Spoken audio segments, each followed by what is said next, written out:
30 ta' Deċembru San Sabinu, isqof u martri, miet għal-ħabta tas-sena 305.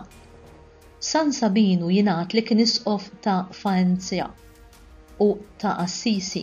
Skont il-passjo tiegħu miktub fis-seklu 5 u li dwaru hemm dubji serji, Sabinu kien isqof waqt il-persekuzzjoni qalila kontra l-insara imqanqla mill-Imperatur Dioklezzjanu, il-Gvernatur ordnalu biex jadura l-Allat tal-Imperu.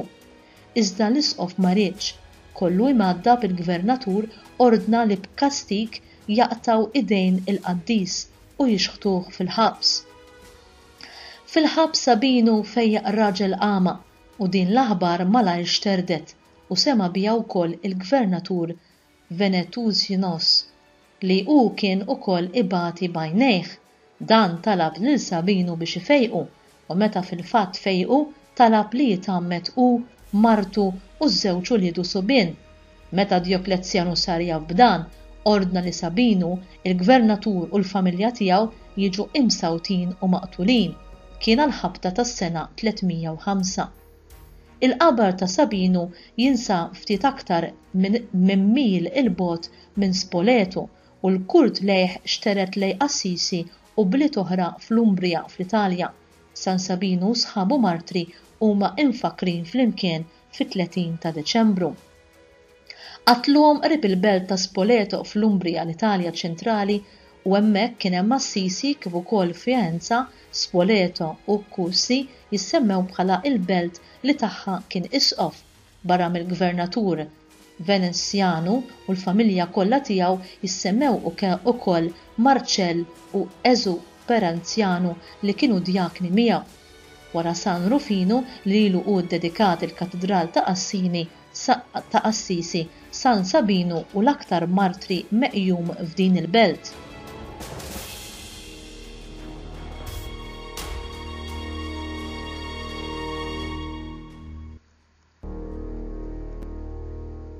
San Sabinu ftit ħabbel rasu li kienu diġà qatawlu jdejh u fejjaq lill-Gvernatur minn għajnejh li wara sar nisrani u l-familja kollha tiegħu.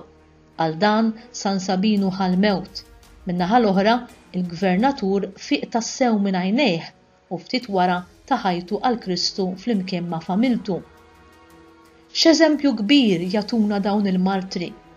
Tidher ċar li t-tama tagħhom kienet soda fil-weda ta' Kristu li hemm glorja kbira u eterna tistenna lil dawk li jibqgħu jħobbuh sal-aħħar.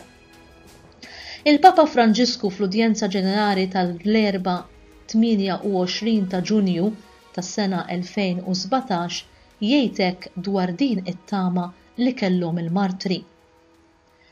Illum nirriflettu fuq it-tama nisranija bħala qawwa tal-martri. L-unika qawwa tal-insara hi l-Vanġelu. Fi żminijiet ta' diffikultà irridu nemmnu li Ġesu jinsab qudiemna, ma jqafx jimxi mad-dixxipli tiegħu. Il-persekuzzjoni mhijiex kontradizzjoni għall-Vanġelu imma tagħmel parti minnu. Jekk jippersegwitaw lill-imgħallem tagħna, kif nistgħu nittamaw li aħna nevitaw it-taqbida. Imma qalb it-tiġrib kollu, in-nisrani m'għandux jitlef it-tama tiegħu jew jaħseb li ġie abbandunat. Ġesu jiżgura lid-dixxipli tiegħu billi jgħidilhom sax-xar ta' raskom kollu hu magħdud. Biex qisu jgħid li l-ebda tbatija tal-bniedem lanqas li ċkemm waħda u l-aktar moħbija ma hi inviżibbli f'għajnejn Alla. Alla jara u żgur jipproteġi u se jagħti l-fidwa tiegħu. Fil-fatt, fostna hemm xi ħadd li huwa aqwa mill-ħażen, aktar b'saħħtu mill-mafja, mill-komplotti mudlama, minn min jaqlaħħa tajjeb u minn fuq dar dawk li ta' qalbhom maqtuwa. Minn min jaffeċ lill-oħrajn bi prepotenza, xi ħadd li minn dejjem sema l-vuċi ta' demm qabel li qed tajjat mill-art. Għalhekk l-insara għandhom ikunu dejjem fuq in-naħa l-oħra tad-dinja, dik magħżula minn Alla.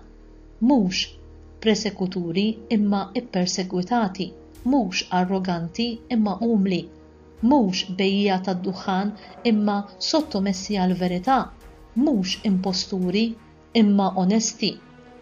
Din il-fedeltà fl-istil ta' Ġesu. li hu stil ta' tama sal-mewt.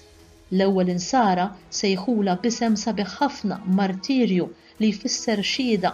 Xi drabi aħna naqraw l-istier ta' tant martri nibqgħu mistaġbin quddiem il-qawwa li biha affrontaw il-prova. Din il-qawwa hi sinjal tat-tama kbira li kienet tmexxihom, it-tama żgura li xejn u ħadd ma seta' qatt jifridhom mill-imħabba ta' Alla mogħtija lilna f'Ġesu Kristu.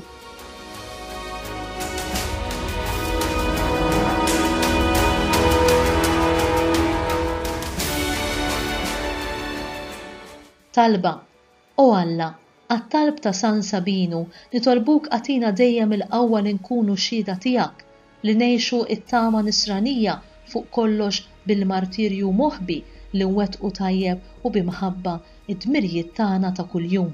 Nitolbu dan bi Kristu Sidna. Amen.